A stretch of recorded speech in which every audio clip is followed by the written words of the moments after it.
everyone, I'm Jane, the ultimate Filipina. So in today's interview, and we are here in the Baon Estancia, Iloilo. So I have a short interview with my friend. So tell viewers your name and how old are you? I'm Aliana, 22 years old. So yeah, are you single or married? Single. Are you looking for what do you like? What do you prefer, Western or Asian? Maybe Asia? What is your criteria for Asian? What is your criteria for men? O ano yung hinahanap mo sa lalaki? First, matipuno, respectful, and mapagmahal. So, are you living here in Iloilo? Which part in Iloilo you live? Yeah. Dumangas. Dumangas. Is it this one in front? So she's living here in Dumangas, Iloilo. So, what is your perspective for men? Ano yung pinakaayaw mo sa lalaki? Yung sinungaling. So, that's the number one. Mapanakit at disrespectful. Yan talaga natin yan. Ano, what is your, ano yung how old the guy, how old you want, ano, ilang taon ang gusto mo sa lalaki? Maybe ahead 3 years or 5 years. Because like, not too young for me, it's too young. So do you like younger? You want older or younger than you? Older. Okay, what is your work?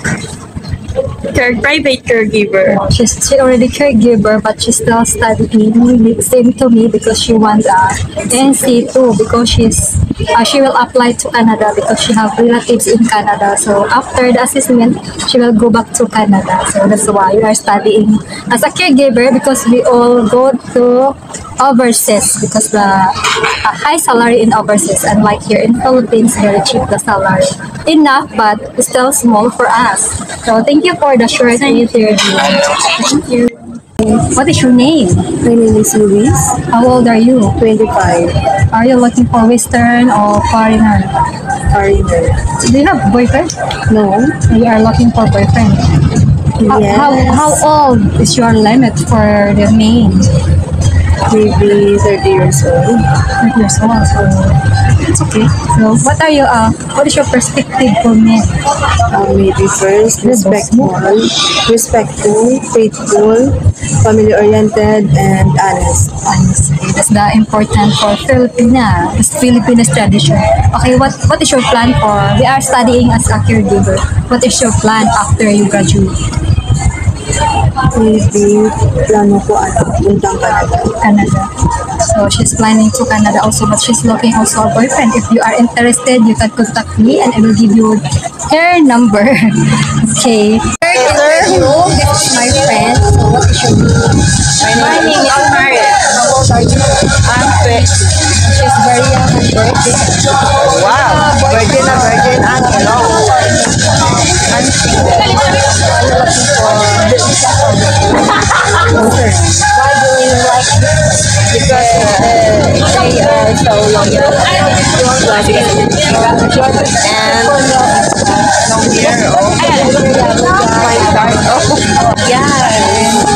Family oriented.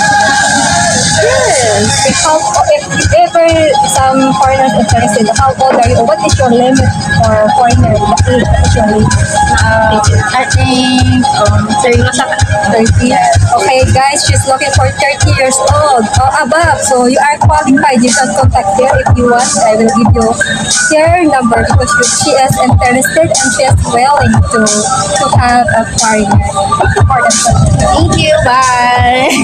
Thank you everyone for watching this in my interview to the ladies. So thank you for watching and being the ultimate Filipino. Wishing you an ultimate day and ultimate life. Take care. Bye.